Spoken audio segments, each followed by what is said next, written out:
በስመ አብ ወወልድ ወመንፈስ ቅዱስ አሐዱ አምላክ አሜን። ለአምላክ በሚሆን በአብና በወልድ በመንፈስ ቅዱስ ስም አምነን ንስሐን የሰበከ ነቢይና ሐዋርያ ንዑድ ክቡር የሚሆን ቅዱስ ዮሐንስን በወርኃ ግንቦት የሚነበብ ገድሉን ማንበብ እንጀምራለን። በወርኃ የካቲት 30 ቀን ቅድስት ራሱ ከተገለጸች በኋላ ቅዱስ ዮሐንስ ለሀገር ሐምዳ ኤጲስቆጶስ ቅዱስ አባ እንያኖስ በሕልም ነግሮት ዳግመኛ በዚህ ወር ግንቦት 30 ቀን አከበራት። የነቢየ ልዑል ቃለ ዓዋዲ የቅዱስ ዮሐንስ በረከቱና ቸርነቱ አማላጅነቱ ከሕዝቦቹ ከሕዝበ ክርስቲያኑ ጋር ለዘላለሙ ጸንቶ ይኑር አሜን። በመጥምቀ መለኮት ቅዱስ ዮሐንስ አማላጅነት የምትታመኑ የተወደዳችሁ ወንድሞቼ ሆይ የጌታዬ የኢየሱስ ክርስቶስ አገልጋይና ሐዋርያ የምሆን ወንድማችሁ ዮሐንስ አፈወርቅ በዚህ በተባረከች ቅድስት ወርኃ ግንቦት በአየር ላይ እየበረረች 15 ዓመት ስላስተማረች የመጥምቁ ቅዱስ ዮሐንስ ራስ እነግራችኋለሁ አለ። ይቺ የመጥምቀ ዮሐንስ ራስም የፈጸሙባትን እየገለጸች ሄሮድስ ሆይ የወንድምህን ፊልጶስን ሚስት ልታገባ አይገባህም እያለች ከነግ እስከ ምሽት በሀገሩ ሁሉ በአየሩ ሆና በበረረች ጊዜ ስትጮህ የሰሟት ሁሉም ምስጋና የሚገባው እግዚአብሔርን አመሰገኑ። ርጉም ሄሮድስም በቅድስት ራስ ከሚነገርበትና ርኩስ ግብሩንም ከሚገለጽበት ቃል የተነሳ አፍሮ በእነዚያ ወራት ከልፍኙ ወጥቶ ለሰው አልታየም ነበር። ይቺ ቅድስት ራስ ግን ጌታችን ኢየሱስ ክርስቶስና በደብረ ዘይት ሳለ ሄዳ ከእግሩ ስር ወድቃ ሰገደች። ያን ጊዜም በሁለት ወገን ድንግል የሆነች ርኅርኅተ ልብ ድንግል ማርያም የተቆረጠች ቅዱስ ዮሐንስ ራስ ባየች ጊዜ የደረሰብህን ይህንን ሕፃናትን ከፈጀ ንጉሥ ሄሮድስ ፊት አሽሽታ በበረሃ ያሳደገች የቅድስት እናተ ኤልሳቤጥ ዓይኖችስ የተቆረጠ አንገትን ያዩ ዘንድ ወዴት ናቸው እያለች አለቀሰች። እመቤታችን ቅድስት ድንግል ማርያም በመሪር ሐዘን በጽኑ እንባ ስታለቅስም ጌታችን ኢየሱስ ክርስቶስ እናቴ ሆይ መጥምቁ ዮሐንስ እንደ ሞተ እኔም እሞታለሁ፣ እኔ ግን የምሞተው ለጠፋው ዓለም ሕይወትን እሰጥ ዘንድ ነው። የምሞተውም እንደ መጥምቁ ዮሐንስ አይደለም፣ ተሰቅዬ ቀኝ ጎኔንም በጦር ተወግቼ የዓለም መድኃኒት የሚሆን ደሜ ይፈሳል ብሎ ርኅርኅተ እናቱን አረጋጋት። ይችን ቅድስት የዮሐንስን ራስም ሂጂ ሄሮድስን ኃጢአት ለዓለሙ ሁሉ ንገሪ አላት። ክንፎችንም እንደ ንስር ክንፍ አጸናልሻለሁ፣ እስከ 15 ዓመትም መንፈስን በውስጥሽ አኖራለሁ አላት። ያን ጊዜም ቅድስት የዮሐንስ ራስም ጌታችን መድኃኒታችን ኢየሱስ ክርስቶስ እንዳዘዛት በረረች። ድምጿም በየሀገሩ በየስፍራው በየተራሮች ጫፍና በየባሕሩ ዳርቻ ላሉ ሁሉ ተሰማ። ቺ ቅድስት ራስም የምትናገር የሄሮድስን ኃጢአት ብቻ አይደለም፣ መንግሥተ ሰማያት ቀርባለችና ንስሐ ግቡ እያለች ትሰብካለች እንጂ። ዳግመኛም ለአሕዛብና ለአረማውያን ሁሉ አምነው የእግዚአብሔር ልጆች የሆኑ ዘንድ እግዚአብሔርንም አምልኮ ሕጉንና ትእዛዙን ታስተምራለች እንጂ። ከአባቱና ከመንፈስ ቅዱስ ጋራም ቅድመ ዓለም የነበረ ዓለምን አሳልፎ የሚኖር ከነቢያት የሚበልጥ የነቢያት አምላክ ጌታ መድኅን ከእመቤታችን ከድንግል ማርያም መወለዱንም መሰከረች እንጂ። በጥፋቷ ጊዜ ከምድር ፊት የውሃውን መጉደል ታይ ዘንድ በጻድቅ ኖኅ እንደተላከችው ጻዕዳ ርግብም ከዳር እስከ ዳር ትበር ጀመር። ያች ርግብ በአፏ የወይራ ቅጠል ይዛ በምሽት እንደተመለሰች የመጥምቁ ቅዱስ ዮሐንስም ቅድስት ራሱ እንደ ወይራ ቅጠል የሕይወትና የደህንነት ቃልን ይዛ በአየርና በነፋሳት እየዞረች በየአህጉሩ ሁሉ አስተማረች። የመጥምቀ መለኮት ቅዱስ ዮሐንስ ቅድስት ራስም እየበረረች ወደ ምስራቃዊ የአረቢያን ተራሮች ሄደች። ንብረታቸውን ይዘው የሚጓዙ ነጋዴያን ሰዎች ጩኸቷን ሰምተው ይይዟት ዘንድ ወደዱ። ዘመኑ አልተደረሰምና ሰውነታችሁን አታድክሙ የሚል ቃል ከሰማይ እስከሚሰሙ ድረስ እርሷንም በመፈለግ ደከሙ። ከ15 ዓመት በኋላ በምድረ አረቢያ አረፈች። የነቢዩ ቅዱስ ዮሐንስን ራስ ያስቆረጠ እርጉም ሄሮድስ ግን ሰላምና እረፍትን አላገኘም። በጻድቅና በቅዱስ ካህን ዘካርያስ ቤት ላይ ስለፈጸመው ግፍ ፈንታ ጽኑ መከራና ሐሳር አገኘው እንጂ። የእርጉም ሄሮድስ የቀድሞ ሚስቱ የንጉሥ አርጣ ልጅ ነበረችና ይህ እርጉም ሄሮድስ በሰደዳት ጊዜ ወደ አባቷ መጥታ አለቀሰች። ሄሮድስ ያደረገውን ሁሉ ከቤቱም እንዳስወጣት ነገረችው። ንጉሥ አርጣም ተነስቶ ከሰራዊቱ ጋር ወደ ገሊላ አውራጃ ዘመተ። የሄሮድስንም ግዛቶች ሁሉ ወግቶ በእሳት አቃጠለው።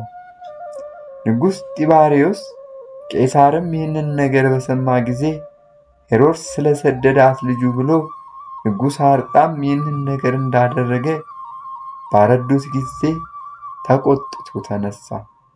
ሄሮድስንም ወደ ዋናው የሮም ከተማው አስጠራው። በሄሮድስም ምክንያት የሀገር ሁከት በመደረጉና ታላቁ ነቢይ መጥምቁ ቅዱስ ዮሐንስን ስለመግደሉ ከሹመቱ ሻረው።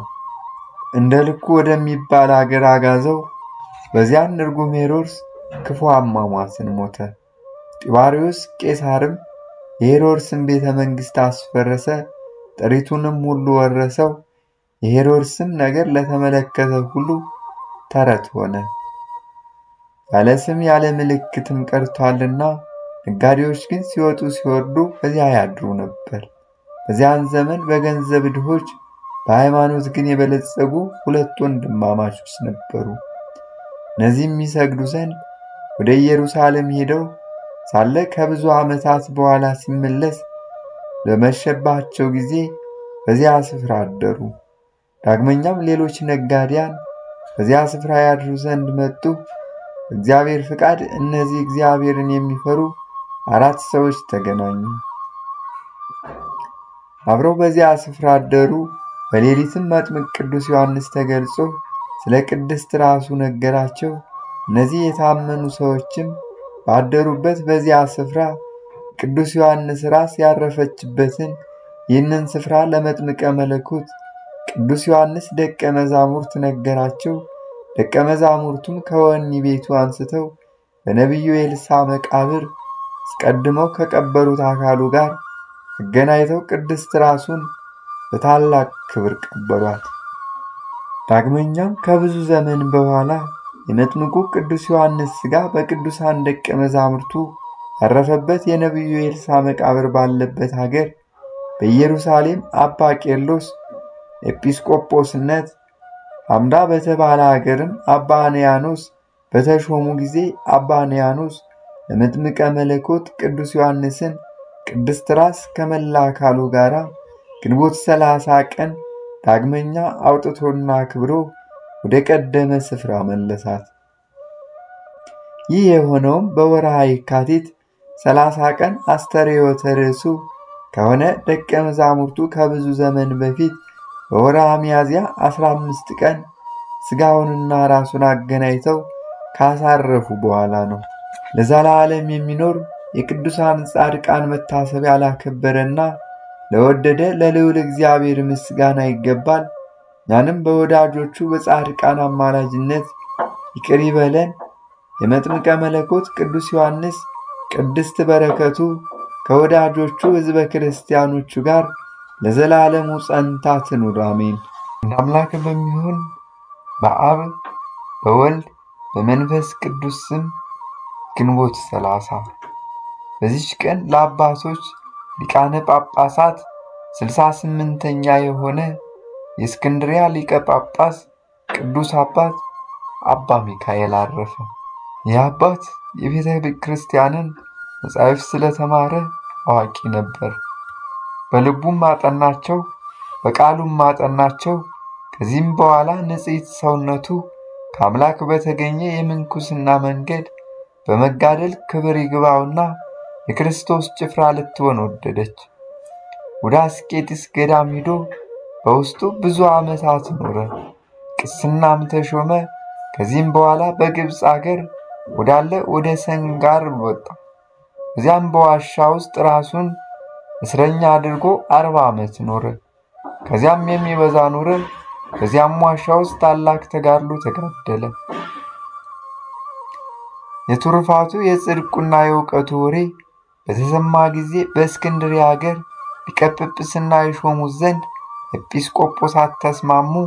ወዲያውኑ ይዘው በወንጌላዊ ማርቆስ ወንበር ላይ ሊቀ ጵጵስና ሾሙት።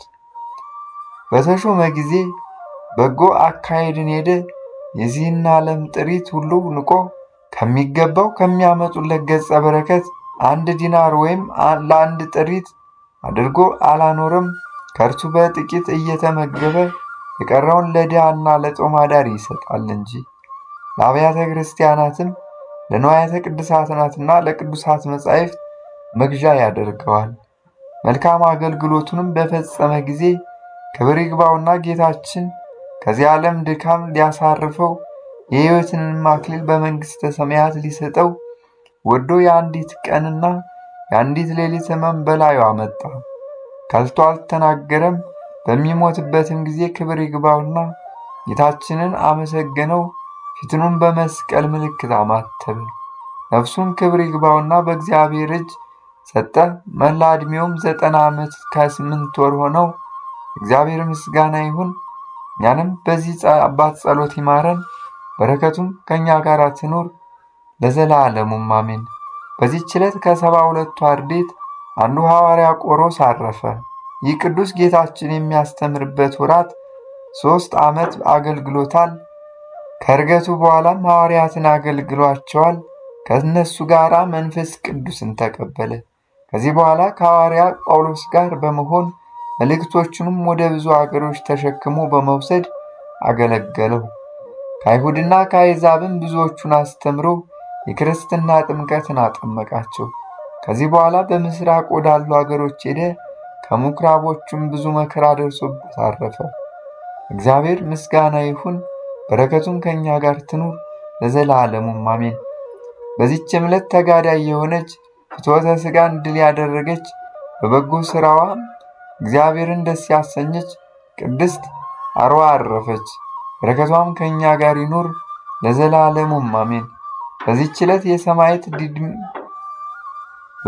ዕለት የሰማዕት ዲማዲስ መታሰቢያው ነው።